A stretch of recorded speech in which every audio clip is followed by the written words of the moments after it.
तो आज की क्लास में बेटा हम शुरू करते हैं इंट्रोडक्शन ऑफ फाइनेंशियल मैनेजमेंट, जिसका मतलब है कि भाई जो स्टूडेंट फाइनेंशियल मैनेजमेंट सब्जेक्ट पढ़ रहे हैं वो जानना चाहते हैं कि सर ये हम क्यों पढ़ना चाहते हैं, क्यों पढ़ रहे हैं हम। तो पहला पॉइंट है meaning of financial management. Financial management का मतलब क्या बेटा, आज की क्लास में हम सबसे पहले वो समझेंगे। जैसे मैंने आपके लिए लिखा हुआ है, financial management is the management of all activities relating to acquisition and application of financial resources of an entity to achieve specified financial objective. अब इस डेफिनेशन का मतलब क्या है? फाइनेंशियल मैनेजमेंट क्या है? एक ऐसा मैनेजमेंट जहां पर फंड्स को लाना और उसको यूटिलाइज करना। मतलब एक कंपनी के दो काम होते हैं मेन, पहला पैसे को अरेंज करना, इकट्ठा करना, और दूसरा जब वो पैसा आ जाएगा तो उसे यूटिलाइज करना। तो एक्विजिशन का मतलब लाना, एप्लीकेशन का मतलब यूज करना। मतलब लाना और यूज करना ये दो बातें हैं, किसके लिए? फंड्स के लिए। तो फाइनेंशियल मैनेजमेंट क्या है? कंपनी का एक ऐसा मैनेजमेंट है जहां पे फंड्स को इस तरीके से इकट्ठा करो कि पैसे को लाने पर जो भी खर्चा होता है इंटरेस्ट का या डिविडेंड का वो मिनिमम हो, और जब आप उस पैसे को यूज करें तो आपको बदले में रिटर्न क्या मिले? ज्यादा से ज्यादा। तो जब मैं कहीं से पैसा लूंगा मिनिमम इंटरेस्ट और मिनिमम डिविडेंड पे लेना चाहता हूं, और जब मैं उस पैसे को इन्वेस्ट करूंगा तो मैं चाहूंगा कि मुझे वहां से रिटर्न क्या मिले, प्रॉफिट क्या मिले, ज्यादा से ज्यादा मिले। तो इसके लिए मुझे क्या करना पड़ेगा? एक मैनेजमेंट करना पड़ेगा कि मैं कहां से पैसा लूं, किससे लूं, कितना लूं, कितने समय के लिए लूं। ऐसे ही जो पैसा मेरे पास आ चुका होगा उस पैसे को मैं कहां इन्वेस्ट करूं, कितना पैसा फिक्स्ड एसेट खरीदने में लगाऊं, कितना पैसा मैं बिजनेस के स्टॉक को खरीदने में लगाऊं, कितना पैसा गुड्स को क्रेडिट बेचने में ब्लॉक करूं, कितना पैसा मुझे बैंक में इन्वेस्ट करना चाहिए, मतलब बैंक में रखना चाहिए। क्योंकि जब तक हम सही तरीके से मैनेजमेंट नहीं करेंगे हमारे को सही रिटर्न नहीं मिलेगी। ठीक उसी तरीके से जैसे एग्जाम में मान लीजिए आपको पता है एक चैप्टर हर बार आता है वो 10 नंबर का है, और एक चैप्टर ऐसा है तो 2 नंबर का कभी कभी आता है। बच्चा 2 नंबर के चैप्टर पे तो 10 दिन लगा रहा है, और जो 10 नंबर का पेपर हमेशा आता है उस चैप्टर में से उसको पढ़ के ही नहीं जा रहा। तो उसका मतलब उसने मैनेजमेंट सही नहीं किया ना, स्टडी मैनेजमेंट सही नहीं किया, प्लान ठीक नहीं किया अपना। यदि उसने तरीके से काम किया होता, 2 नंबर वाले पे कम समय लगाया होता, 10 वाले पे ज्यादा लगाया होता, तो एग्जाम में दोनों क्वेश्चन अटेम्प्ट होते और उसका अच्छा स्कोर आता। ठीक उसी तरीके से यहां पर भी है। तो फाइनेंशियल मैनेजमेंट का मतलब क्या है? एक ऐसा मैनेजमेंट जो एक ऑर्गेनाइजेशन को उसके ऑब्जेक्टिव को पूरा करने में मदद करता है। किस तरीके से? कि पैसे को किस तरीके से इकट्ठा करें कि पैसा इकट्ठा करने की जो कॉस्ट सारी है वो मिनिमम हो, और पैसे को आने के बाद जब आप यूटिलाइज करोगे, इन्वेस्ट करोगे, चाहे वो फिक्स्ड एसेट के नाम से इन्वेस्ट करो चाहे वर्किंग कैपिटल के नाम से इन्वेस्ट करो, आपको वहां पर रिटर्न क्या मिलनी चाहिए? ज्यादा। और रिटर्न इतनी मिलनी चाहिए कि पैसे को लाने की जो कॉस्ट है वो भी रिकवर हो जाए, और आपके पास जो बचेगा सरप्लस अमाउंट उससे आप अपने बिजनेस के ऑब्जेक्टिव को पूरा कर सकें। तो नीचे हमने डेफिनेशन भी और लिखी हुई है alternative. It refers to the efficient and effective management of fund in such a manner to accomplish the objective of the organisation. इसका मतलब क्या हुआ? वही बात जो ऊपर लिखी हुई है कि हमें फंड्स को इस तरीके से मैनेज करना है, फंड्स को इस तरीके से यूटिलाइज करना है कि यूटिलाइज करने पे जो रिटर्न आएगी वो रिटर्न इतनी होनी चाहिए जिससे हमारे पैसे को लाने का जो खर्चा रहा है वो भी पूरा हो जाए, जो बिजनेस के ऑब्जेक्टिव्स हैं वो भी पूरे हो जाए, और उसके बाद में कुछ पैसा हमारे पास में बच जाए ताकि हम बिजनेस का एक्सपेंशन कर सकें। यदि इस तरीके से कंपनी कर पाती है पैसे के साथ में कि लाने और यूटिलाइज करने में, यूज करने पे जो रिटर्न आ रही है वो हमारे सारे पर्पस पूरे कर रहे हैं, मतलब जो पैसा हमने इकट्ठा किया है उसकी कॉस्ट भी रिकवर हो रही है, जो हमारे ऑब्जेक्टिव हैं वो भी पूरे हो रहे हैं, उसके बाद भी हमारे पास पैसा बच जाए ताकि हम बिजनेस का एक्सपेंशन करने के लिए और उधार ना लें। तो इसका मतलब है कंपनी बहुत अच्छा मैनेजमेंट कर पा रही है। किसका? पैसे का। इसे कहते हैं फाइनेंशियल मैनेजमेंट। देखिए एक एग्जांपल आपके सामने मैं लेके आता हूं। सपोज करते हैं पंजाब नेशनल बैंक की बात करते हैं, PNB। पंजाब नेशनल बैंक के बारे में मैं जानना चाहता हूं क्या ये फंड्स के साथ सही मैनेजमेंट कर पाते नहीं कर पाते। तो देखिए बैंक जिनके पास खुद का तो कोई पैसा होता नहीं, ये तो पब्लिक से पैसा इकट्ठा करते हैं। तो एक छोटा सा एग्जांपल मैं आपके सामने लेके आता हूं। सपोज करते हैं एक पर्सन है मिस्टर एक्स, इन्होंने बैंक में, पंजाब नेशनल बैंक में 10 लाख रुपए की FD करा दी, फिक्स डिपॉजिट करा दी। जब बैंक में आप पैसा इन्वेस्ट कराओगे तो बैंक वाले का फर्ज बनता है कि मिस्टर एक्स को कुछ ना कुछ बदले में इंटरेस्ट के रूप में दे। तो बैंक वालों ने कहा मिस्टर एक्स को कि जो 10 लाख रुपए आप FD की फॉर्म में हमारे पास जमा करा रहे हो उस पे हम सालाना आपको 6% ब्याज देंगे। इसका मतलब मिस्टर एक्स के लिए तो ये रिटर्न है, बट कंपनी के लिए, बैंक के लिए क्या है, खर्चा है, एक्सपेंस है। तो बैंक के पॉइंट ऑफ व्यू से बात करें तो ये इंटरेस्ट कॉस्ट है, कॉस्ट फॉर पीएनबी, पीएनबी के लिए कॉस्ट है। दूसरी तरफ एक पर्सन है मिस्टर वाई, जिनको 10 लाख रुपए का लोन चाहिए और वो पीएनबी बैंक में गए,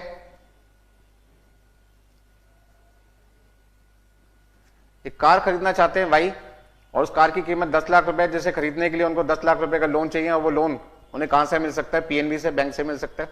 बैंक वाले कहते हैं जी हम आपको लोन देने के लिए तैयार हैं, लेकिन इस लोन पर हम आपसे सालाना जो ब्याज चार्ज करेंगे वो कितना करेंगे, 10% चार्ज करेंगे। तो उसका मतलब ये जो 10%,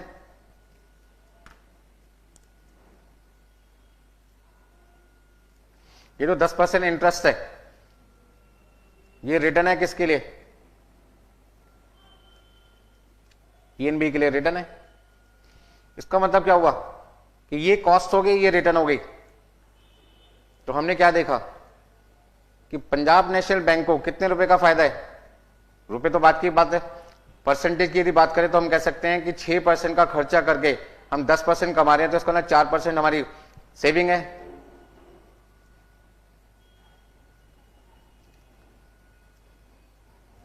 चाहे तो आप इसे अमाउंट में कन्वर्ट कर सकते हो, 10 लाख का 6% 60,000 रुपए, और 10 लाख का 10% 1 लाख रुपए। तो उसका ना कमाई हुई 1 लाख रुपए, खर्चा हुआ 60,000 रुपए, आपके पास अभी भी 40,000 रुपए बचे हुए। इसका मतलब क्या हुआ, जो पंजाब नेशनल बैंक है, आपने क्या नोट किया कि पंजाब नेशनल बैंक का अपना पैसा कुछ भी नहीं था, दूसरों से पैसा लेके दूसरों को दे दिया, लिया मिस्टर एक्स से और दे दिया किसको, मिस्टर वाई को, और दूसरे के पैसे पे 6% का खर्चा करके 10% कमाया, कितना बचा लिया, 4%। क्या पंजाब नेशनल बैंक ने पैसे का सही मैनेजमेंट किया? तो ये बात अभी हम कह नहीं सकते, क्योंकि हमने सिर्फ 10% से, ध्यान से समझिए, हमने जो 10% कमाया है उसमें से अपना खर्चा 6% तो निकाल लिया। क्या इसके अलावा पंजाब नेशनल बैंक के कोई और भी खर्चे हैं? बिल्कुल हैं जी, इनके कुछ ना कुछ ऑपरेटिंग एक्सपेंस भी होंगे। पंजाब नेशनल बैंक में जो एम्प्लॉइज काम कर रहे होंगे उनको सैलरी भी देना होगा, बिल्डिंग का रेंट भी होगा, स्टाफ का मेंटेनेंस, मतलब जो भी बिल्डिंग का मेंटेनेंस का खर्चा होगा, ऑपरेटिंग एक्सपेंसेस हम कहते हैं। सपोज करते हैं इस 10 लाख पे जो खर्चा आ रहा है वो 10,000 रुपये आ रहा है, खर्चा तो बहुत सारा होगा, बट मैं बात कर रहा हूं एक छोटे से एग्जाम्पल की, जिसमें पीएनबी बैंक के इस 10 लाख को लेकर जो खर्चे आ रहे हैं ऑपरेटिंग को 10,000 रुपये आ रहे हैं। इसका मतलब 40,000 रुपये में से उन्होंने कितने रुपए खर्च कर दिए होंगे? 10,000 रुपये।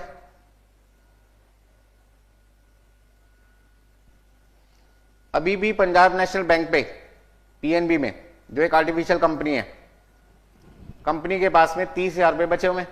अब ये 30,000 रुपये का क्या करे? ये 30,000 रुपये क्या हमें लोगों की शादियों में जाके गरीबों में, या लोगों पे दूल्हा जो जा रहा है वहां पे उड़ा देने चाहिए, या गरीबों को, भिखारियों को हमें दान में दे देने चाहिए? बिल्कुल नहीं। ये पैसा कंपनी के शेयर होल्डर का है। पैसा जो कंपनी में इन्वेस्टर होता है, जो पीएनबी बैंक है, जो बैंक है, वहां पे जो पैसा लगाया होगा सबसे पहले किसने लगाया होगा?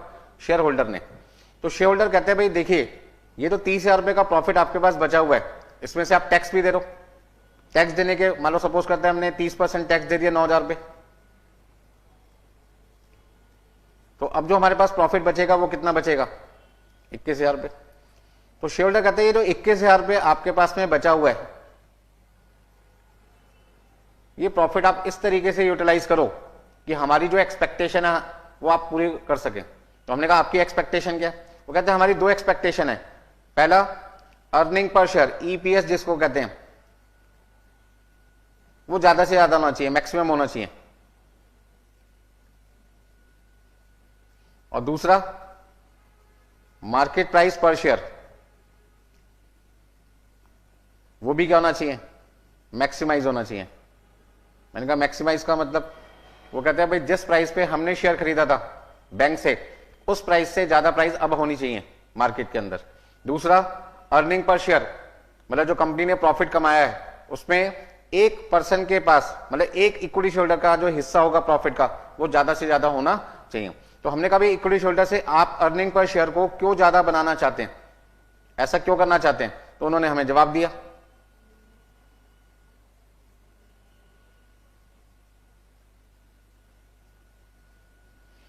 हाँ जी, उन्होंने क्या जवाब दिया कि मान लीजिए एक रिलेशन लेके चलते हैं फादर और सन का।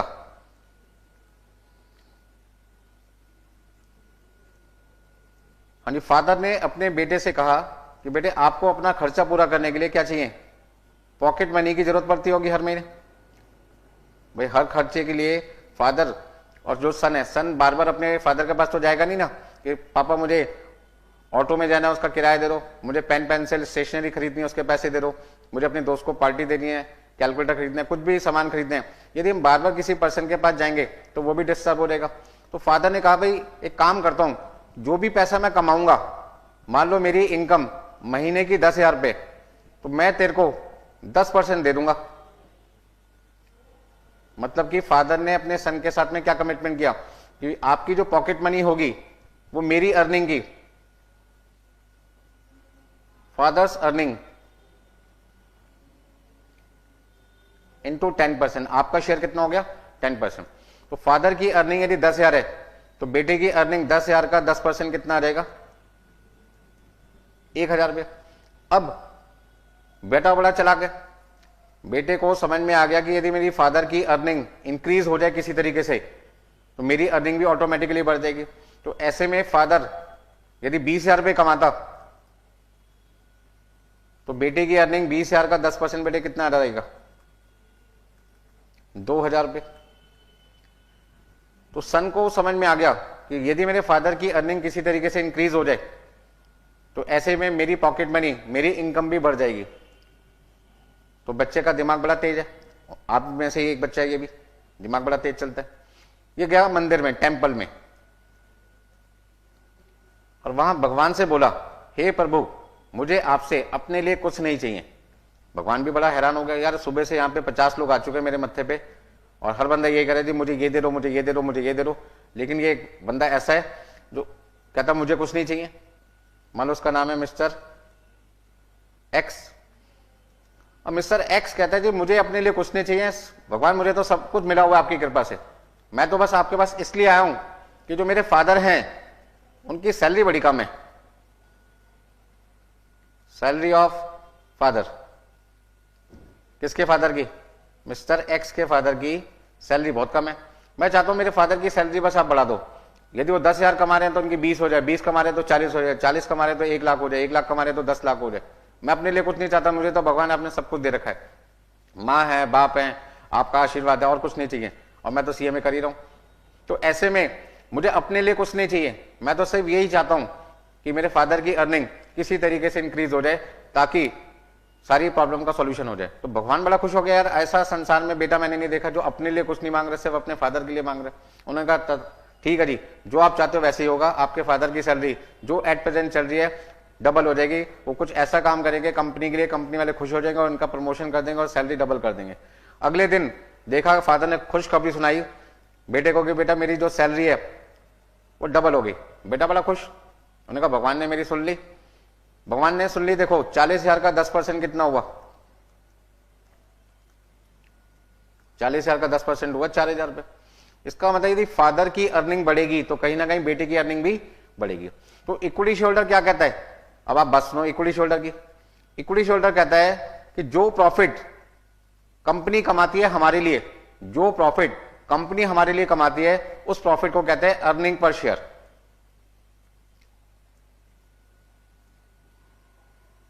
और उस अर्निंग पर शेयर का जब हम डिस्ट्रीब्यूशन करते हैं तो वो डिस्ट्रीब्यूशन दो तरीके से किया जाता है, एक होता है डिविडेंड और एक होता है रिटेन्ड अर्निंग।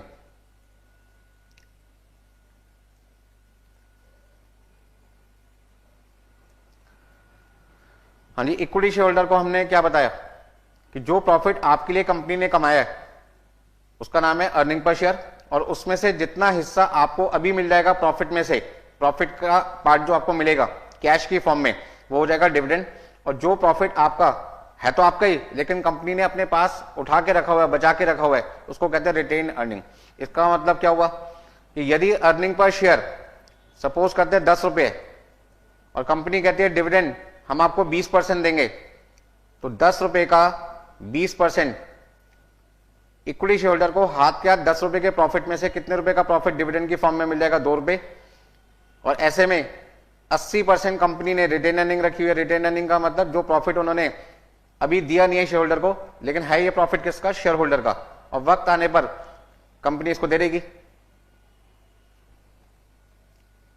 और मेरी बात को ध्यान से समझें, यदि ये प्रॉफिट 10 रुपए से बढ़कर 30 रुपए हो जाए, तो आज इक्विटी शेयर होल्डर के हाथ में जो 10 रुपए का 20% 2 रुपए आ रहा था, अब कितना आएगा? पहले इसमें 20% 2 रुपए आ रहा था, अब यदि 20% देखा जाए 30 रुपए का, तो इक्विटी शेयर होल्डर के हाथ में डिविडेंड क्या आएगा? 6 रुपए आ जाएगा। यदि यही अर्निंग पर शेयर हमारा 70 रुपए हो जाए, तो 20% 70 रुपए का कितना आ जाएगा? 14 रुपए। तो आपने क्या समझा कि जैसे जैसे अर्निंग पर शेयर इंक्रीज होगा, वैसे वैसे शेयर होल्डर के हाथ में डिविडेंड, कैश प्रॉफिट, जो उन्हें अभी प्रॉफिट में से हिस्सा मिल रहा है, वो ज्यादा से ज्यादा होगा। तो इक्विटी शेयर होल्डर क्या चाहता है कि मुझे डिविडेंड ज्यादा से ज्यादा मिले, मुझे डिविडेंड ज्यादा से ज्यादा मिले। और डिविडेंड किस पे मिलना है? डिविडेंड किसका पार्ट है? अर्निंग पर शेयर का। तो यदि डिविडेंड इक्विटी शेयर होल्डर चाहता है मुझे ज्यादा मिले, तो उसके लिए अर्निंग पर शेयर भी क्या होना चाहिए? ज्यादा। तो यही वजह है कि इक्विटी शेयर होल्डर कंपनी से क्या कहता है कि आपने जो प्रॉफिट कमाया है, उस प्रॉफिट पे आप इस तरीके से कैलकुलेशन करो कि आपका जो आप जो हमारे लिए अर्निंग पर शेयर कमाएंगे वो ज्यादा से ज्यादा होना चाहिए। दूसरा, मार्केट प्राइस पर शेयर,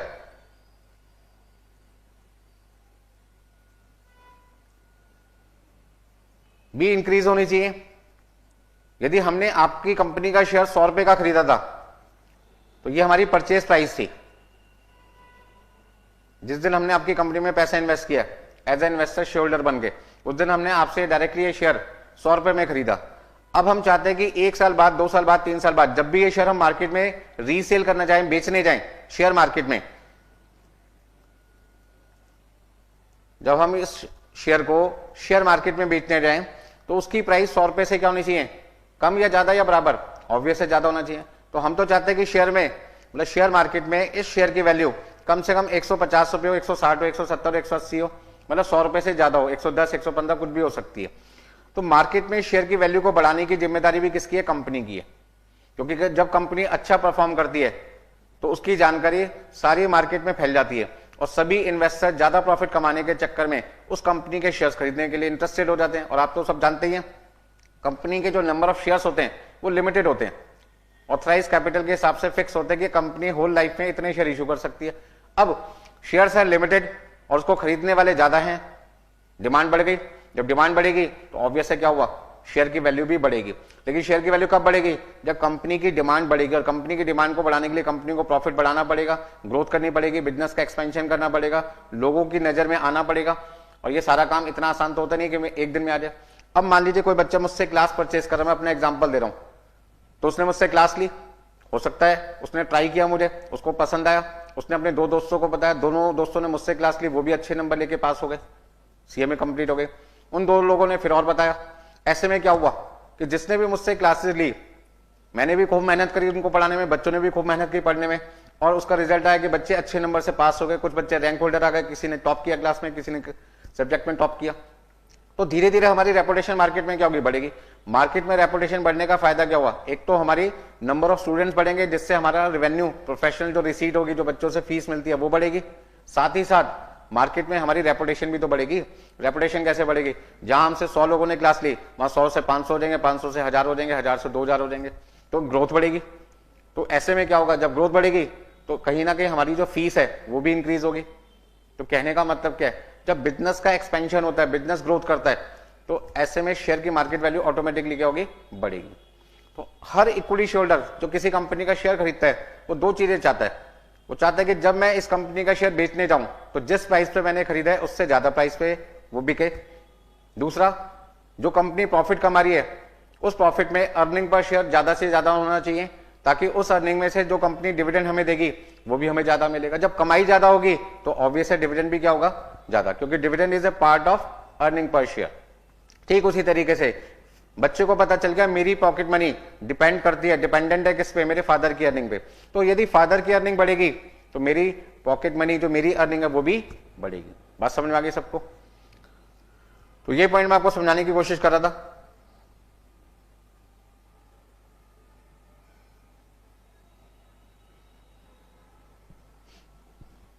देखिए भाई, तो जो 21,000 रुपए का प्रॉफिट अभी कंपनी के पास बचा हुआ है, कंपनी शेयर होल्डर को क्या समझाती है कि भैया हमने इसके अंदर देखो क्या किया। सबसे पहले हमने 60,000 रुपए का इंटरेस्ट दिया 10 लाख पे, और उस 10 लाख पे हमने 10% 1 लाख रुपए कमाया, हमारे पास बचा 40,000। 40,000 रुपए में से बिजनेस के ऑपरेटिंग एक्सपेंस 10,000 रुपए माइनस किए, 30,000 बचा, सरकार को टैक्स दे दिया। अब ये सारा का सारा जो प्रॉफिट है वो इक्विटी होल्डर के लिए, और इस प्रॉफिट को जब हम नंबर ऑफ शेयर से डिवाइड कर देंगे तो हमारे पास आ जाएगा अर्निंग पर शेयर। तो वो अर्निंग पर शेयर क्या होना चाहिए, ज्यादा से ज्यादा, क्योंकि जब अर्निंग ज्यादा होगी तो शेयर होल्डर के हाथ में आने वाला डिविडेंड का जो शेयर होगा वो भी ज्यादा होगा। जब कंपनी ज्यादा प्रॉफिट कमाएगी, जब शेयर होल्डर को ज्यादा डिविडेंड मिलेगा, तो वो शेयर होल्डर जिसने हमारी कंपनी में पैसा लगा रखा है वो अपने दूसरे इन्वेस्टर, दूसरे दोस्त भाइयों को बताएगा कि देख यार इस कंपनी में पैसा लगा, यहाँ पे मुझे रिटर्न क्या मिल रही है ज्यादा, तेरे को कितनी मिल रही है कम, तो तू एक काम कर यहाँ पे अपना शेयर बेच और जो पैसा आएगा वो पंजाब नेशनल बैंक के शेयर खरीदने में लगा दे। इससे फायदा क्या होगा, पंजाब नेशनल जो बैंक है उनमें डिमांड बढ़ेगी, जिससे शेयर की वैल्यू ऑटोमेटिकली क्या होगी, मार्केट में बढ़ती चली जाएगी। तो यदि कंपनी अच्छा काम करती है, अच्छी ग्रोथ करती है, अच्छा प्रॉफिट कमाती है, शेयर होल्डर को ज्यादा से ज्यादा देती है, तो दो फायदे होते हैं शेयर होल्डर को। एक तो अर्निंग पर शेयर इंक्रीज होकर डिविडेंड ज्यादा मिलता है, दूसरा रिटेन अर्निंग का अमाउंट बढ़ेगा, ताकि जब बिजनेस को कोई नई एसेट खरीदनी है तो उसे खरीदने के लिए आपको उधार लेने की जरूरत नहीं पड़ेगी। इसका मतलब बिना उधार लिए यदि कोई एसेट खरीद रहे हो तो उधार लेने पे कॉस्ट आती है, वो जीरो हो जाएगी क्योंकि आपके पास पहले से पैसा पड़ा हुआ है। और जब आप उसको फिक्स्ड एसेट खरीदने में इन्वेस्ट कर देंगे तो फिक्स्ड एसेट से गुड्स बनेगा, गुड्स बिकेगा, रिटर्न आएगी आपके पास में, सेल होगी गुड्स की जब, तो उसका मतलब कॉस्ट होगी जीरो, रिटर्न सारा का सारा प्रॉफिट में कन्वर्ट हो जाएगा, और बिजनेस का अर्निंग पर शेयर क्या होगा, बढ़ेगा। और ऐसे में जैसे अर्निंग पर शेयर बढ़ेगा, नए इन्वेस्टर आपकी कंपनी में अट्रैक्ट होंगे, जिससे आपके शेयर्स की डिमांड बढ़ेगी और ऑटोमेटिकली मार्केट प्राइस क्या होगी, बढ़ेगी। बात समझ में आ रही है। इस तरीके से हम ये कह सकते हैं कि कंपनी यदि अच्छा काम करती है तो शेयर होल्डर के सारे सपने हम पूरे कर सकते हैं। तो शेयर होल्डर के दो ही सपने थे, दो ही ऑब्जेक्टिव है कंपनी के, एक अर्निंग पर शेयर को मैक्सिमाइज करना, दूसरा आपका मार्केट प्राइस को इंक्रीज करना।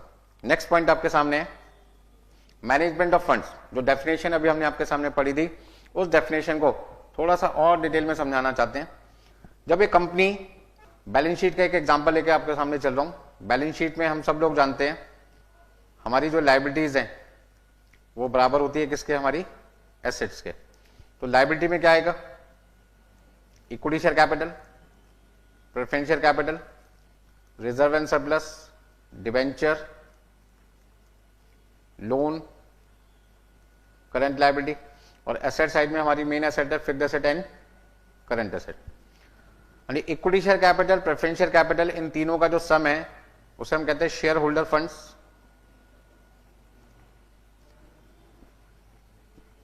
इसे हम कहते हैं लोन फंड्स। ठीक है जी। यदि मैं इन दोनों को प्लस कर दूं तो मैं कह सकता हूं equal to fixed asset plus current asset minus current liability.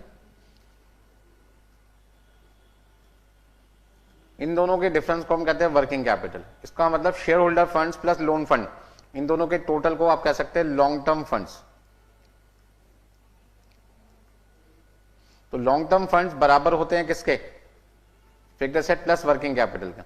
अब आप सोचोगे कि सर ने आपको ये बात क्यों समझाई कि लॉन्ग टर्म फंड्स का टोटल जो बराबर होता है share holder funds plus loan fund के, तो होते ही है, साथ में एक नया फॉर्मूला बन गया fixed asset plus working capital. मतलब हम ये कह सकते हैं कि जो पैसा हमने equity share, preference share, debenture, loan, reserve and surplus, ये 5 सोर्सेज हैं जहां पे हम एक पैसे इकट्ठा कर रहे हैं। तो कंपनी के पास में 5 अलग अलग जगह से पैसा आ रहा है, और वो पैसा आने के बाद पैसे को यूज कहां पे कर रहे हैं, तो उस पैसे को हम 2 जगह यूज कर रहे हैं। या तो बिजनेस में, लॉन्ग टर्म फंड का पैसा या तो बिजनेस में फिक्स्ड एसेट के नाम से यूज हो रहा है, या वो पैसा आप कहां पे यूज कर रहे हैं, वर्किंग कैपिटल। तो यही बात मैं आपको समझाने की कोशिश कर रहा हूं कि मैनेजमेंट ऑफ फंड्स में पहला काम क्या है, पैसे को लाना। सोर्सेज ऑफ फंड्स का मतलब है कि एक कंपनी जब भी स्टार्ट की जाती है तो उसे पैसा कहां से मिलेगा, बिजनेस को ऑपरेट करने के लिए, बिजनेस को चलाने के लिए। तो पैसा लाने का पहला रास्ता क्या है, इक्विटी शेयर इशू कर दो। दूसरा रास्ता क्या है, प्रेफरेंस शेयर इशू कर दो, फिर डिबेंचर इशू कर सकते हैं, और फिर आप क्या कर सकते हैं, बैंक से लोन ले सकते हैं। सपोज करते हैं कंपनी ने इक्विटी शेयर इशू कर दिए 10 लाख के, प्रेफरेंस शेयर इशू कर दिए 2 लाख के, डिबेंचर इशू कर दिए 5 लाख के और बैंक से लोन ले लिया 3 लाख का। यदि मैं बात करूं कि मेरे पास टोटल पैसा कितना है, 10 लाख, 2 लाख, 5 लाख और 3 लाख मिला के हो गया 20 लाख रुपए। इसका मतलब इन सबका जो टोटल है वो मेरे पास आ गया 20 लाख रुपए। कहने का मतलब हो गया 20 लाख रुपए मेरे पास में लॉन्ग टर्म फंड्स हैं। आप 20 लाख को क्या कह सकते हैं, लॉन्ग टर्म फंड्स। जब मैं किसी को मतलब यदि मैं किसी से पैसा लूंगा तो जो भी पर्सन मुझे पैसा देगा उसकी एक एक्सपेक्टेशन होगी कि बदले में या तो मैं उसे इंटरेस्ट दूं या मैं बदले में डिविडेंड दूं। तो यदि एक कंपनी शेयर इशू करती है, बदले में पैसा आएगा शेयर इशू करने पे शेयर होल्डर से, तो शेयर होल्डर हमसे डिविडेंड मांगेंगे। मान लीजिए इक्विटी शेयर पे हमें जो डिविडेंड देना है वो 1,60,000 रुपए देना है। प्रेफरेंस शेयर्स पे मान लीजिए हमें डिविडेंड 24,000 रुपए देना है। डिवेंचर पे हमारा जो इंटरेस्ट है वो 50,000 रुपए और यहां पे हमारा जो इंटरेस्ट है 26,000 रुपए। कहने का मतलब ये हुआ कि जो हमने पैसा अलग अलग जगह से लिया है उस पैसे पे कहीं ना कहीं हमें इंटरेस्ट और क्या देना पड़ेगा, डिविडेंड देना पड़ेगा। कितना देना पड़ेगा कैलकुलेट करके देखिए। तो सबसे पहले कैलकुलेटर में हमने कितना लिखा, 1,60,000 रुपए प्लस 24,000 रुपए प्लस 50,000 रुपए प्लस 26,000 रुपए, मतलब कि 2,60,000 रुपए। तो 2,60,000 रुपए हमारा खर्चा है 20 लाख रुपए यूज करने का। तो यदि मैं आपसे पूछूं cost of long term funds कितनी है, तो 2,60,000 रुपए मेरी कॉस्ट है 20 लाख रुपए यूज करने की। तो यदि मैं अपना आंसर परसेंटेज में निकालना चाहता हूं तो मैं कहूंगा जी मेरी जो कॉस्ट आ रही है वो 13% आ रही है सालाना। एक साल की जो कॉस्ट है वो 13% है। इसे हम कहते हैं cost of capital, COC, cost of capital. तो जो 20 लाख रुपए कंपनी ने इकट्ठा किया है अलग अलग जगह से, उस पर उनका एक साल का इंटरेस्ट और डिविडेंड का जो खर्चा आ रहा है वो 13% आ रहा है। अब वो जो 20 लाख रुपए कंपनी के पास आए हैं वो कहीं ना कहीं तो यूज होंगे। जैसे मैंने आपको बताया कि लॉन्ग टर्म फंड का जो पैसा हमारे पास आ चुका है वो आने के बाद कहीं ना कहीं यूटिलाइज होगा। यूटिलाइज कहां होगा, या तो फिक्स्ड एसेट को खरीदने में या फिर वर्किंग कैपिटल के नाम से बिजनेस में लगेगा। तो वर्किंग कैपिटल में हमारे पास क्या क्या आ गया, हमारे पास आ गया स्टॉक, हमारे पास कैश एंड बैंक आ गया, हमारे पास आ गया डेटर्स। कंपनी के पास जो 20 लाख रुपए हैं उस 20 लाख रुपए में से उन्होंने मान लीजिए 8 लाख रुपए वर्किंग कैपिटल के नाम से बिजनेस में यूज कर लिया। जैसे मान लीजिए 3 लाख का उन्होंने स्टॉक खरीद लिया, 1 लाख रुपए उन्होंने बैंक में रखे हुए, 4 लाख रुपए का गुड्स उन्होंने क्रेडिट पे कस्टमर को बेच दिया। तो पैसा तो आपका ब्लॉक हो गया ना, क्योंकि कस्टमर से अभी पैसे आए नहीं है। जब आएंगे तब की तब देखेंगे। ऐसे मान लीजिए उन्होंने प्लांट खरीद लिया, बिल्डिंग खरीद ली, ठीक है जी, फर्नीचर, ये हमारी सारी की सारी फिक्स्ड एसेट हो गई 12 लाख रुपए की। तो इन दोनों का जो टोटल है वो किसके बराबर होना चाहिए, 20 लाख रुपए लॉन्ग टर्म फंड्स के बराबर होना चाहिए। तो सपोज करते हैं हमने 4 लाख रुपए का प्लांट खरीद दिया, 7 लाख की एक बिल्डिंग खरीद ली, 1 लाख का फर्नीचर ले लिया। तो कहीं ना कहीं हमारा जो इन्वेस्टमेंट है वो दो जगह इन्वेस्टमेंट हो रहा है, फिक्स्ड एसेट के नाम से 12 लाख रुपए और वर्किंग कैपिटल के नाम से 8 लाख रुपए। तो आपको खुद भी पता है कि जब भी आप कहीं पैसा इन्वेस्ट करेंगे, किसी भी जगह आप पैसा इन्वेस्ट करते हैं तो कुछ ना कुछ रिटर्न आती है। सपोज करते हैं 8 लाख और 12 लाख रुपए जो आपने इन्वेस्ट किए हैं 20 लाख रुपए, उस 20 लाख पे जो आपकी रिटर्न आ रही है वो आपके पास में है 4 लाख रुपए। तो यदि मैं आपसे देखूं रिटर्न परसेंटेज में कितनी है, रिटर्न ऑन इन्वेस्टमेंट, ROI कह सकते हैं कि 20 लाख रुपए लगा के आपने 4 लाख रुपए कमाए, तो 4 लाख की कमाई 20 लाख पे कितने परसेंट हो गई, 20% हो गई। तो मैनेजमेंट ऑफ फंड्स आपको क्या बता रहे हैं कि जो आपने 20 लाख रुपए इकट्ठे किए हैं अलग अलग जगह से, चाहे डिबेंचर से, चाहे बैंक से लोन लिया, चाहे शेयर इशू किए, आपने 20 लाख रुपए इकट्ठा किया और उस 20 लाख पे आपको साल का 2,60,000 रुपए का खर्चा करना है इंटरेस्ट और डिविडेंड के नाम का। मतलब कि 13% आपकी कॉस्ट आ रही है 20 लाख पे। मतलब इस 20 लाख को लाने के लिए आपको 13% खर्च करना पड़ेगा। और ये 20 लाख रुपए जब आपने बिजनेस में इन्वेस्ट किए तो आपको जो रिटर्न है वो 20% मिल रही है। मतलब 20% कमाओगे 13% खर्च करके, अभी भी आपके पास में नेट सेविंग कितनी है? हम ये कह सकते हैं 20% माइनस 13% इक्वल टू 7%। तो 7% का फायदा अभी भी कंपनी को है। तो क्या कंपनी मैनेजमेंट सही कर पा रही है पैसे का? अभी तक बिल्कुल सही कर रही है। अब इस 7% से कंपनी को क्या करना है? कंपनी को क्या करना है? अपने ऑपरेटिंग एक्सपेंसेस बियर करने, साथ में सरकार को टैक्स देना है, शेयर होल्डर के लिए प्रॉफिट ज्यादा से ज्यादा कमा के देना है, ताकि हमारे शेयर होल्डर को ज्यादा प्रॉफिट यदि दूसरी कंपनी से मिलेगा तो वो हमारी कंपनी में बने रहेंगे और दूसरे इन्वेस्टर को भी हमारे बारे में बताएंगे, ताकि दूसरे इन्वेस्टर दूसरी कंपनी के शेयर्स बेच के हमारी कंपनी के शेयर्स खरीदेंगे और हमारे शेयर्स की मार्केट वैल्यू क्या होगी? बढ़ेगी, जिससे एग्जिस्टिंग शेयर होल्डर को अपने शेयर्स बेचने पर ज्यादा पैसे मिलेंगे। तो यही सारा काम हमें सीखना है किसमें? फाइनेंशियल मैनेजमेंट में। तो फाइनेंशियल मैनेजमेंट क्या है? एक ऐसा मैनेजमेंट जहां पर एक कंपनी को पैसा इकट्ठा करना है मिनिमम कॉस्ट पे और उसे यूटिलाइज करना है मैक्सिमम रिटर्न पे, और रिटर्न और कॉस्ट का जो डिफरेंस है, जो आपकी नेट सेविंग है इस समय, नेट प्रॉफिट आपके पास में, उसमें से ऑपरेटिंग एक्सपेंसेस, आपके जो भी खर्चे हैं बिजनेस के वो माइनस करो, टैक्स माइनस करो, सब कुछ माइनस करो जो भी आपके खर्चे हैं, और इतना प्रॉफिट बचा लो कि शेयर होल्डर की जो भी एक्सपेक्टेशन है वो पूरी कर सके। तो पहली एक्सपेक्टेशन है अर्निंग पर शेयर मैक्सिमम होना चाहिए, ताकि शेयर होल्डर के हाथ में डिविडेंड ज्यादा से ज्यादा है, कंपनी के पास रिटेन अर्निंग ज्यादा बचे, ताकि फ्यूचर में किसी एसेट को खरीदना है तो खरीदने के लिए लोन ना लेना पड़े, क्योंकि आपके पास अपना खुद का पैसा पड़ा हुआ है जिसपे आपकी कोई कॉस्ट नहीं जाएगी। और सबसे बड़ी बात क्या है कि आपकी मार्केट वैल्यू ऑटोमेटिकली क्या होगी? बढ़ेगी, जिससे एग्जिस्टिंग शेयर होल्डर जिन्होंने 100 रुपए का शेयर खरीदा था, अब मार्केट में 150 रुपए प्राइस हो गई, तो वो चीज जो उन्होंने 100 में खरीदी थी 150 में बेचेंगे, सीधा सीधा उनको 50 रुपए का मुनाफा हो गया। मान लीजिए किसी शेयर होल्डर ने 10 शेयर्स खरीद रखे हैं, तो 100 रुपए के हिसाब से 1000 की इन्वेस्टमेंट की, अब 150 के हिसाब से उसके 1500 में बिक जाएंगे। तो कहने का मतलब 1000 रुपए लगा के यदि उसको 1500 रुपए मिल रहे हैं, तो उसकी जो वेल्थ है, असेट है, संपत्ति है, जिसे हम कहते हैं वेल्थ, वो 1000 से 1500 हो गए, 500 रुपए क्या हो गई? बढ़ गई। तो आज जो उसने 1000 रुपए इन्वेस्ट कर रखे थे, आज उसकी वर्थ वेल्थ जो 1000 रुपए थी, अब वो बढ़कर कितनी हो गई? 1500 हो गई। यदि वो शेयर मान लीजिए 200 का हो जाता तो 10 शेयर की वैल्यू 2000 होती, आज उसकी वेल्थ 1000 से बढ़कर कितनी हो जाती? 2000 रुपए। बात समझ में आई सबको मेरी? देखिए नेक्स्ट आपके पास है ऑब्जेक्टिव ऑफ फाइनेंशियल मैनेजमेंट, जो मैं आपको पहले ही डिस्क्राइब कर चुका।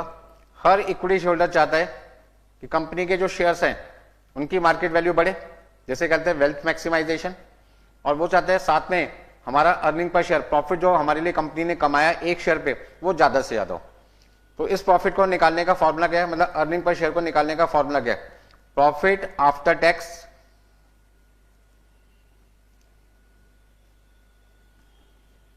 एंड प्रेफरेंस डिविडेंड,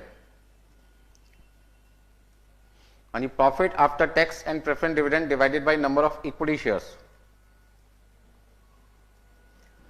यदि मैं profit after tax and preference dividend को नंबर ऑफ इक्विटी शेयर से डिवाइड कर दूंगा, तो मैं ये जान पाऊंगा कि कंपनी ने मेरे लिए एक शेयर पे मुझे कितना प्रॉफिट कमाकर दिया है। ठीक है जी। कैसे निकालते हैं ये सारी चीजें आपको डिटेल में समझाई जाएगी आगे की क्लासेस में।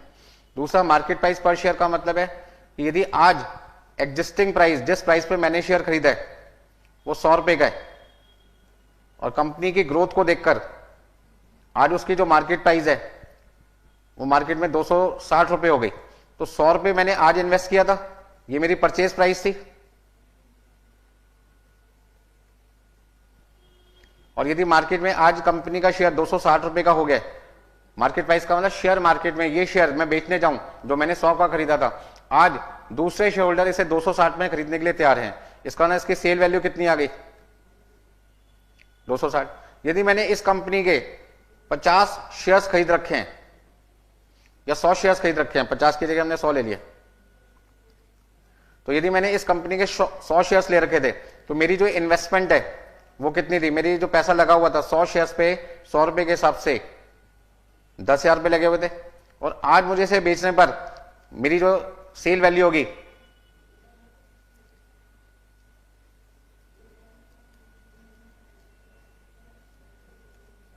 हाँ जी, परचेज वैल्यू हो गई 10,000 रुपए, सेल वैल्यू होगी आपके पास में 26,000 रुपए। कहने का मतलब क्या है? आज यदि मेरे पास पैसे हैं 10,000 रुपए और एक साल बाद मैं इस कंपनी का शेयर मार्केट में बेचने जाऊं और वहां पे इस कंपनी का शेयर 260 का हो जाए, तो आज मेरी एसेट की वैल्यू, संपत्ति की वैल्यू जिसे कहते हैं वेल्थ, वो हो जाएगी 26,000 रुपये। तो पहले मेरे पास 1 साल पहले पैसे कितने थे 10,000 और आज मेरे पास पैसा कितना होगा 26,000। इसका मतलब मेरी एसेट्स, मेरी संपत्ति, मेरी वेल्थ कितनी हो जाएगी 10,000 से बढ़कर 26,000 रुपये। कहने का मतलब 16,000 रुपये मेरी वेल्थ क्या होगी, बढ़ेगी। तो हर शेयर होल्डर ये चाहता है कि मैं जिस कंपनी के शेयर्स खरीदूं वो कंपनी मेरी वेल्थ को बढ़ाए। वेल्थ का मतलब जो पैसा मैंने इन्वेस्ट किया था, जो प्रिंसिपल अमाउंट मैंने लगाया था, जब मैं उस कंपनी का शेयर बेचूं तो वो वेल्थ, वो जो इन्वेस्टमेंट की थी उतनी तो मिले, उससे ज्यादा मिले, बल्कि उसे कहते हैं वेल्थ मैक्सिमाइजेशन। और उसके लिए कंपनी को क्या करना पड़ेगा, शेयर की मार्केट प्राइस शेयर मार्केट में इंक्रीज करनी पड़ेगी। और वो कैसे इंक्रीज होती है, जब कंपनी अच्छा काम करती है, बिजनेस का एक्सपेंशन करती है, ग्रोथ होती है, शेयर होल्डर को समय पे डिविडेंड मिलता है, ज्यादा डिविडेंड मिलता है, रिटेन अर्निंग ज्यादा होती है, कंपनी का अर्निंग पर शेयर क्या होता है, ज्यादा होता है, और कंपनी की रेपुटेशन मार्केट में डे बाय डे क्या होती जाती है, इंक्रीज हो जाती है। हाँ जी, बात समझ में आई सबको? तो मैं आपको ये समझाने की कोशिश कर रहा हूं कि हर इक्विटी शेयर होल्डर के 2 ही सपने मेन होते हैं जब वो किसी कंपनी में पैसा इन्वेस्ट करने जाता है, कि जब मैं पैसा इन्वेस्ट करूं तो इन्वेस्टमेंट के बाद मार्केट प्राइस बढ़े ताकि मेरी वेल्थ बढ़े शेयर्स को बेचने पे, और जब तक मैं उस कंपनी का शेयर होल्डर बना हुआ हूं तब तक वो कंपनी मुझे ज्यादा से ज्यादा प्रॉफिट कमा के दे।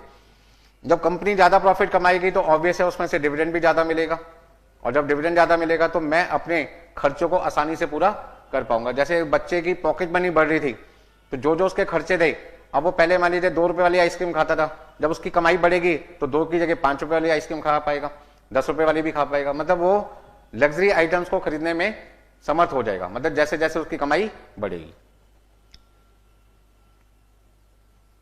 देखिए अर्निंग पर शेयर कैसे निकालते हैं। सपोज करते हैं कंपनी जिनका प्रॉफिट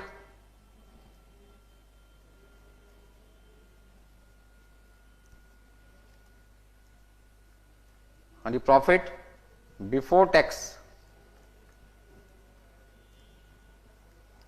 एंड प्रेफरेंस डिविडेंड, मतलब ये वो प्रॉफिट है जिसमें से ना तो टैक्स माइनस हुआ ना प्रेफरेंस डिविडेंड माइनस हुआ। सपोज करते हैं कंपनी ने 4 लाख रुपए का प्रॉफिट कमाया, इसमें से सरकार को हमने टैक्स दे दिया। क्वेश्चन में मान लीजिए हमें 30% का टैक्स रेट बता रखा है, मतलब 1,20,000 रुपए हमने टैक्स दे दिया। तो आज आपके पास आ जाएगा प्रॉफिट आफ्टर टैक्स 2,80,000 रुपए। इसमें से प्रेफरेंस शेयर होल्डर को हमने प्रेफरेंस डिविडेंड दे दिया, मान लीजिए 80,000 रुपए प्रेफरेंस डिविडेंड है। तो आज जो प्रॉफिट बचेगा वो होगा profit after tax and preference dividend, जो कि आएगा 2 लाख रुपए। नंबर ऑफ इक्विटी शेयर हमें क्वेश्चन में गिवन है, सपोज करते हैं 10,000 शेयर्स हैं। ये सारी इंफॉर्मेशन हमें क्वेश्चन में दे रखी है, हमें निकालना क्या है, कैलकुलेट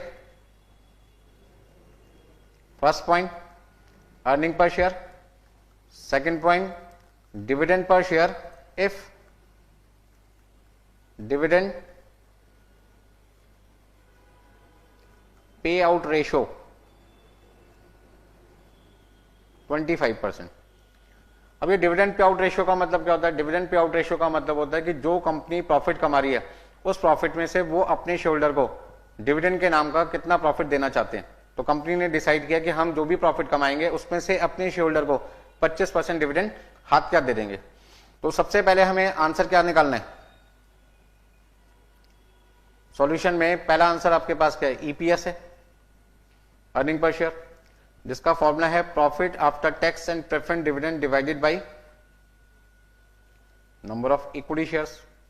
मतलब कि 2 लाख का प्रॉफिट हमने 10,000 शेयर होल्डर के लिए कमाया, तो एक के हाथ में कितने रुपए का प्रॉफिट आएगा, 20 रुपए का प्रॉफिट आएगा।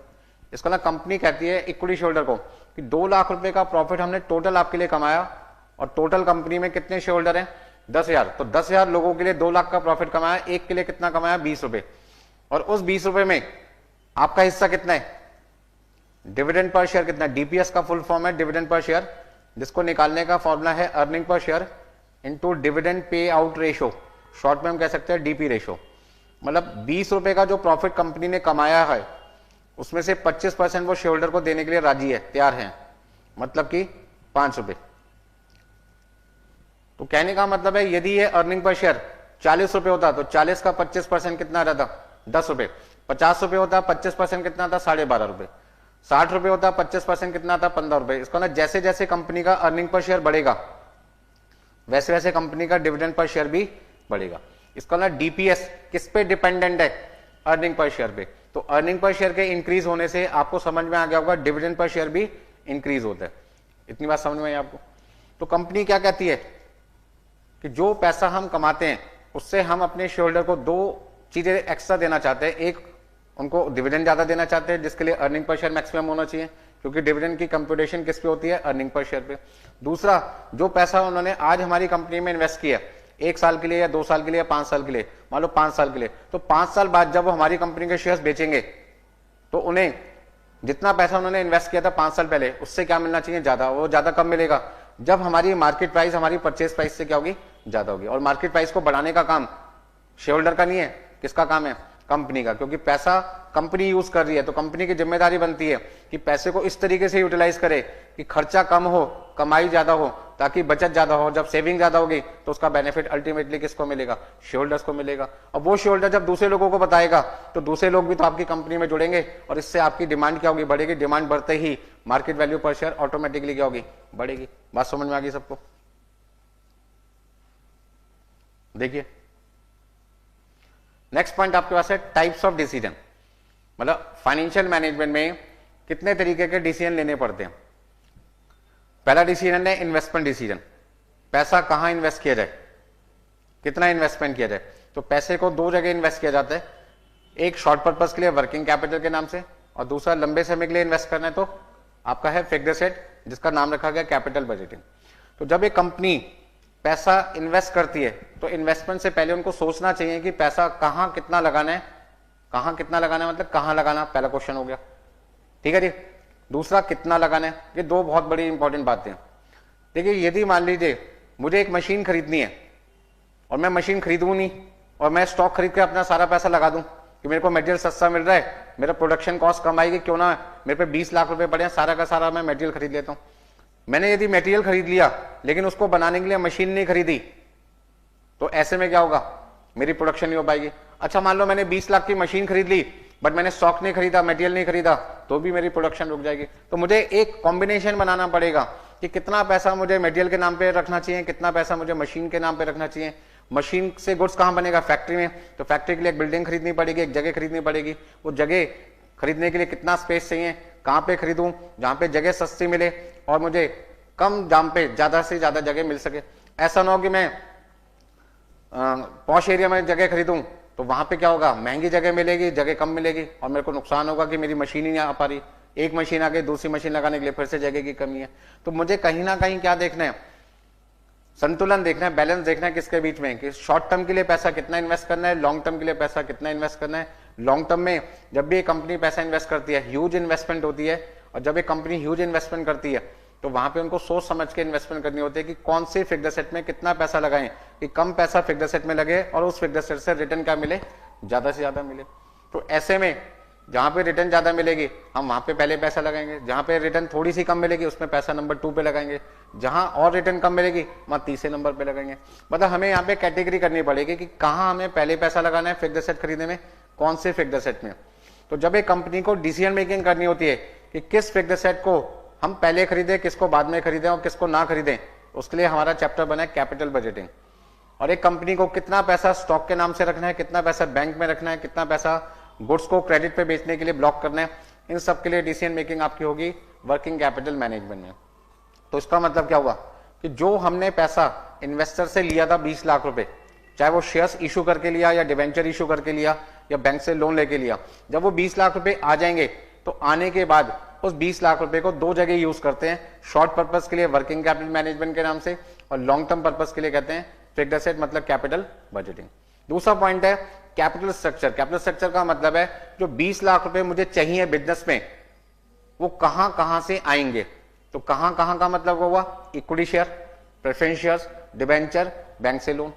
तो कैपिटल स्ट्रक्चर का मतलब क्या हुआ कि जो 20 लाख रुपए लॉन्ग टर्म फंड के नाम से मुझे चाहिए उसका ब्रेकअप क्या होना चाहिए, किससे कितना पैसा लूं, ज्यादा पैसा इक्विटी शेयर से लूं या ज्यादा पैसा डिवेंचर से लूं, कम पैसा बैंक से लूं या बैंक से लोन ज्यादा लूं। इन सब चीज का मुझे एक संतुलन बनाना पड़ेगा, फिर से बैलेंस करना पड़ेगा। क्यों करना पड़ेगा भाई, क्योंकि यदि मैं इक्विटी शेयर से पैसा लेता हूं तो उनका रेट ऑफ इक्विटी डिविडेंड और मार्केट में जो मैं बैंक से लोन ले रहा हूं उसका रेट ऑफ इंटरेस्ट में जमीन आसमान का फर्क होता है। क्योंकि आज यदि मैं बैंक से लोन लेता हूं तो बैंक मुझे 10% पे 10 लाख रुपए उधार देने के लिए तैयार है। लेकिन यदि वही 10 लाख रुपए मैं इक्विटी शेयर होल्डर से लेता हूं तो वो कहते हैं जी 18% इक्विटी डिविडेंड हमें चाहिए। मतलब कि इक्विटी शेयर होल्डर से यदि मैं 10 लाख रुपए लेता हूं तो 18% डिविडेंड देना पड़ेगा, एक साल का 1,80,000 रुपए का खर्चा आएगा। और वही 10 लाख रुपए यदि मैं बैंक से लोन लेता हूं 10% रेट ऑफ इंटरेस्ट पे, तो मुझे सिर्फ 1 लाख रुपए का इंटरेस्ट देना पड़ेगा। मतलब कि इक्विटी शेयर से पैसा लेना मेरा को महंगा पड़ता है और बैंक से लोन लेने पे मेरा खर्चा आता है कम। बट दिक्कत क्या आती है कि डिवेंचर होल्डर से या बैंक से लोन लेते हैं तो हमें बदले में सिक्योरिटी देनी पड़ती है फिक्स्ड एसेट्स की, जबकि इक्विटी शेयर से पैसा लेने की कोई सिक्योरिटी नहीं होती, ना पैसा वापस करने की कोई झंझट होती, ना कोई टेंशन होती। लेकिन लोन लेंगे तो आपको पैसा भी वापस करना पड़ेगा। तो कुछ फायदे भी हैं, कुछ नुकसान भी हैं। अभी हम सिर्फ यह देख रहे हैं कि किस जगह से पैसा लिया जाए कि पैसा लेने पे हमारा खर्चा क्या है, कम से कम। तो अब एक कंपनी को इक्विटी शेयर भी इशू करने पड़ते हैं, डिवेंचर भी इशू करने पड़ते हैं। कितने डिवेंचर इशू करें, कितना बैंक से लोन लें, कितने प्रेफरेंस शेयर इशू करें, कितने इक्विटी शेयर करें, उसका हमें बेस्ट कॉम्बिनेशन बनाना है और उस कॉम्बिनेशन को कहते हैं कैपिटल स्ट्रक्चर। ठीक है जी। तो कैपिटल स्ट्रक्चर का मतलब होता है breakup of long term funds. Long term funds में क्या आता है, शेयर होल्डर का पैसा, डिवेंचर का पैसा, लोन का पैसा। इनमें से किससे कितना पैसा लिया जाए, किससे 40% पैसा लें, किससे 20% लें, किससे 30% लें, किससे 10% लें। मतलब हमें एक कॉम्बिनेशन बनाना है कि ज्यादा पैसा किससे ले, कम पैसा किससे लें। मेरी बात समझ में आ रही है? ये सब चीजें हमें सीखने को मिलेगी कैपिटल स्ट्रक्चर चैप्टर में। कैपिटल स्ट्रक्चर में हमें डिसीजन लेने के 4 तरीके बताए जाते हैं, ईबीआईटी, ईपीएस एनालिसिस, आपका लीवरेज, आपका कैपिटल स्ट्रक्चर थ्योरी और लास्ट आपके पास है कॉस्ट ऑफ कैपिटल। ये वो 4 टेक्निक हैं जो एक कंपनी को ये बताती है कि जब उन्हें पैसा इकट्ठा करना पड़ता है तो किससे पैसा उन्हें ज्यादा लेना चाहिए, किससे पैसा कम लेना चाहिए, ताकि शेयर होल्डर को जो उनके 2 सपने हैं, अर्निंग पर शेयर को मैक्सिमाइज करना और मार्केट प्राइस पर शेयर को मैक्सिमाइज करना, पूरे हो सके। लास्ट आपके पास है डिविडेंड डिसीजन। डिविडेंड डिसीजन का मतलब क्या होता है, जब एक कंपनी 20 लाख रुपए इकट्ठा कर रही है, मान लीजिए जो मैंने एग्जांपल लिया था 13% पे उन्होंने 20 लाख रुपए लिए, आपको याद होगा ना, 20 लाख रुपए लेने पे मेरा इंटरेस्ट और डिविडेंड का खर्चा था 2,60,000, मतलब 13%। और वही 20 लाख रुपए जब मैंने वर्किंग कैपिटल और फिक्स्ड एसेट के नाम से इन्वेस्ट किए तो मुझे 4 लाख की रिटर्न मिली थी, मतलब कि 20% की रिटर्न मिली थी। कमाई थी मेरी 20% की, खर्चा मेरा था 13%, मतलब कि मुझे 7% का अभी भी फायदा था। वो 7% में से मैंने ऑपरेटिंग एक्सपेंस माइनस किए, मैंने सरकार का टैक्स माइनस किया, मैंने सब कुछ माइनस किया। अब जो मेरे पास प्रॉफिट आ रहा है उस प्रॉफिट में से मैं कितना प्रॉफिट अपने पास रखूं, कितना प्रॉफिट शेयर होल्डर को देने के लिए रखूं, उसे कहते हैं डिविडेंड पॉलिसी। डिविडेंड पॉलिसी क्या बताता है कि कंपनी का डिविडेंड पे आउट रेशियो क्या होना चाहिए, 0%, 10%, 50%, 100%। चलो आप ही बताओ, एक कंपनी का जो अर्निंग पर शेयर है वो सपोज करते हैं 10 रुपए। मैं जानना चाहता हूं कि कंपनी का डीपी रेशियो कितना होना चाहिए। कंपनी का डीपी रेशियो 0% होना चाहिए, 50% होना चाहिए या 100% होना चाहिए। चलो मैं 50% भी हटा देता हूं, 2 ऑप्शन रखता हूं आपके लिए। मैं आपके सामने 2 ऑप्शन रखता हूं। पहला ऑप्शन 0%, दूसरा ऑप्शन मैंने कितना रखा, 100%। यदि मुझे डिविडेंड पर शेयर निकालना है, डिविडेंड पर शेयर निकालना है, सपोज करते हैं अर्निंग पर शेयर 10 रुपए,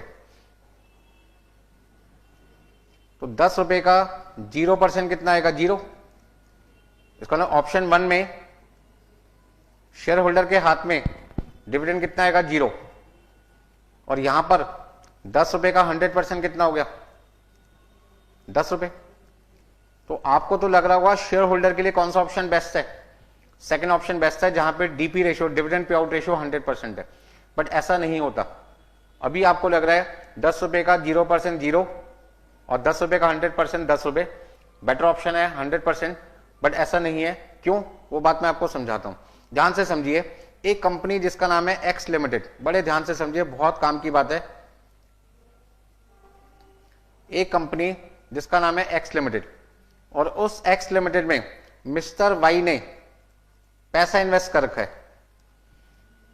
हाँ जी, मिस्टर वाई ने एक्स लिमिटेड में पैसा इन्वेस्ट कर रखा है और वो कंपनी कहती है कि हमारा जो अर्निंग पर शेयर है, मतलब वाई लिमिटेड ने कहा, सॉरी एक्स लिमिटेड ने वाई को कहा, मिस्टर को, कि हमारी कंपनी का जो अर्निंग पर शेयर है वो 10 रुपए है। ध्यान से सुनिए मैं क्या बोल रहा हूं।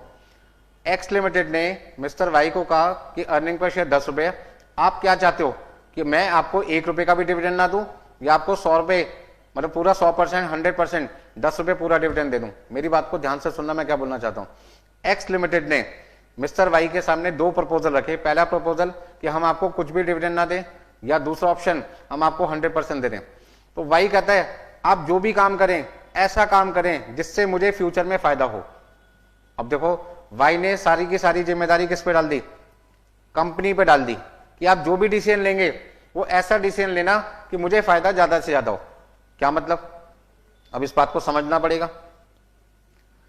हाँ जी, एक्स लिमिटेड ने कहा यदि ये 10 रुपए आज हमसे आप नहीं लेते, यदि ये 10 रुपए आज आप हमसे डिविडेंड के नाम पे नहीं लेते, तो हमारा जो ROI है, रिटर्न ऑन इन्वेस्टमेंट है, वो 20% है। मतलब आप यदि ये पैसा 10 रुपए हमसे नहीं लोगे तो ये पैसा हम आपका एक्स लिमिटेड में री इन्वेस्ट कर देंगे।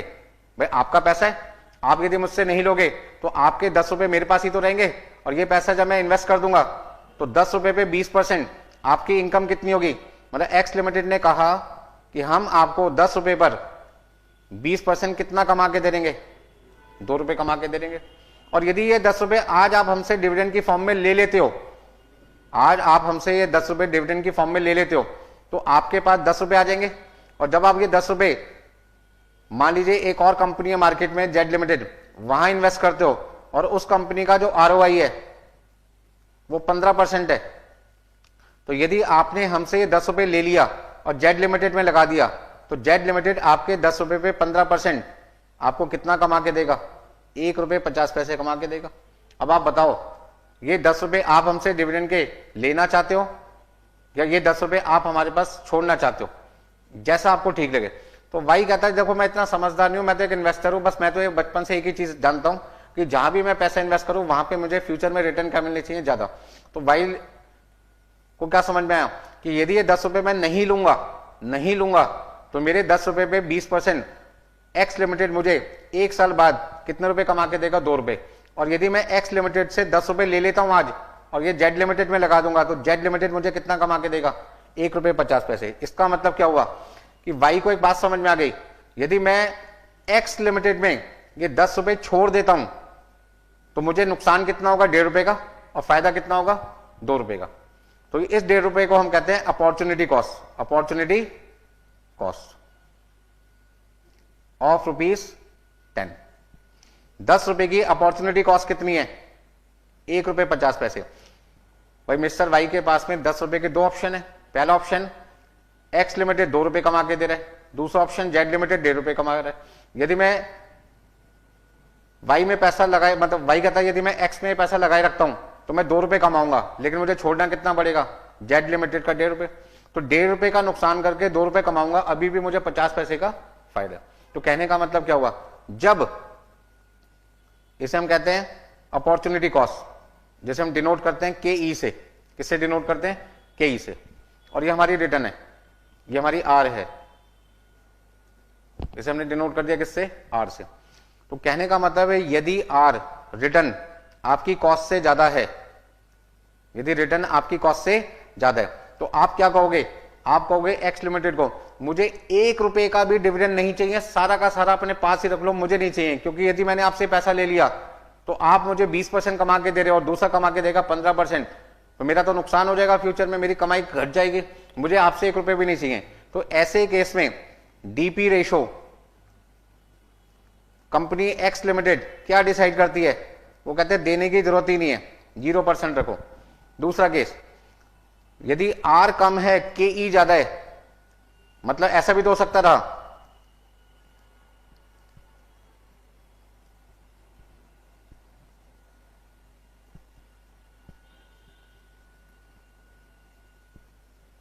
कि जेड लिमिटेड की जो रिटर्न थी वो 25% है, मतलब कि 2 रुपए 50 पैसे। तो अब वाई क्या कहता है एक्स लिमिटेड से, आपके पास यदि मैंने पैसा छोड़ दिया तो आप मुझे 20% कमा के दोगे, और आपसे पैसा यदि मैंने निकाल लिया और जेड में लगा दिया तो मेरी 2.5 रुपए की कमाई होगी, 25% होगी। तो आप एक काम करो, मुझे सारा का सारा पैसा डिविडेंड की फॉर्म में आज ही दे दो। तो एक्स लिमिटेड को कौन सा डिसीजन लेना होगा, वो डिसीजन लेना होगा जो डिसीजन लेने के बाद में जो इन्वेस्टर वाई है उसको फ्यूचर में ज्यादा से ज्यादा लाभ हो। तो इसका मतलब यदि R KE से ज्यादा है, किसका, R का मतलब रिटर्न ऑफ एक्स लिमिटेड, यदि एक्स लिमिटेड की रिटर्न कॉस्ट से ज्यादा है, दूसरे की इनकम से ज्यादा है, दूसरे कंपनी की इनकम से ज्यादा है, तो उन्हें कोई भी पैसा शेयर होल्डर को डिविडेंड के नाम से नहीं देना चाहिए, सारा का सारा अपने पास रखना चाहिए। दूसरा केस, यदि दूसरे की कंपनी में पैसा लगाने से रिटर्न शेयर होल्डर की बढ़ रही है और अपने यहां रिटर्न कम है, मतलब अपनी रिटर्न कम है, दूसरे की रिटर्न ज्यादा है, तो उस केस में मिस्टर वाई को क्या करना चाहिए? वो कहेगा एक्स लिमिटेड से कि भैया सारा का सारा 10 रुपए मुझे जल्दी से दो, ताकि मैं आपसे पैसा लेके जेड लिमिटेड में लगाऊंगा और मेरी कमाई कितनी होगी? 25%, जबकि आपकी कंपनी में कमाई कितनी है? 20%। मतलब आपकी कंपनी में पैसा रखने पे मुझे 5% का नुकसान होगा और दूसरे में 5% का फायदा। तो इसका मतलब क्या हुआ? एक्स लिमिटेड को क्या डिसीजन लेना है? डिसीजन किसको लेना बेटे? एक्स लिमिटेड को, कि मुझे डिविडेंड देना चाहिए या डिविडेंड नहीं देना चाहिए। तो पहला पॉइंट है, डिविडेंड पे आउट रेशियो 0% कब रखी जाती है किसी कंपनी के द्वारा? जब उस कंपनी का आर दूसरे कंपनी की रिटर्न से ज्यादा हो, और दूसरे कंपनी की रिटर्न को हम क्या कहते हैं? के कहते हैं, ठीक है जी। और अपनी कंपनी की रिटर्न को आर कहते हैं। बात समझ में आ गई? चलो जी आगे देखते हैं। तो 3 तरीके के डिसीजन हो गए। तो डिविडेंड डिसीजन में हमें क्या देखते हैं? Maximising the wealth of the firm's owner. Firm का जो ओनर होता है वो कौन होता है? Equity share holder. हमें वो डिसीजन लेना है जिसके बाद इक्विटी शेयर होल्डर को ज्यादा से ज्यादा फायदा हो। यदि वो हमारी कंपनी में पैसा लगाता है, छोड़े रखता है, तो 20% मिलेगा, दूसरी कंपनी में 15% है, तो हम उसको क्या कहेंगे? हमारी कंपनी में पैसा लगाए रखो, आपको 5% एक्स्ट्रा रिटर्न मिलेगी। यदि हमारी कंपनी की रिटर्न 20% और दूसरी कंपनी की रिटर्न 25% है, तो हम क्या कहेंगे? आप हमसे सारा पैसा ले लीजिए, जो भी प्रॉफिट हमने आपके लिए कमाया, और दूसरी कंपनी में लगा दो, क्योंकि इससे आपकी 5% कमाई हमारी कंपनी के मुकाबले ज्यादा होगी। बात समझ में आ गई सबको? देखिए, ये लास्ट पॉइंट है इस चैप्टर का, इंट्रोडक्शन ऑफ फाइनेंशियल मैनेजमेंट में, जिसमें मुझे आपको ये बताना है decision making for equity holder. जब एक कंपनी डिसीजन मेकिंग करती है तो वो डिसीजन मेकिंग केवल किसके पॉइंट ऑफ व्यू से की जाती है? कंपनी के मालिक के लिए। और कंपनी का मालिक ओनली कौन होता है? Equity holder. तो जब एक कंपनी डिसीजन मेकिंग करती है तो वो डिसीजन मेकिंग किसको ध्यान में रख के करती है? इक्विटी होल्डर को ध्यान में रख के करती है, क्योंकि पैसा कंपनी में सबसे पहले किसने लगाया था? इक्विटी शेयर होल्डर ने, इक्विटी शेयर खरीद के। तो कंपनी का जो रिस्क है वो सबसे ज्यादा कौन बियर करता है? Equity share holder. कैसे?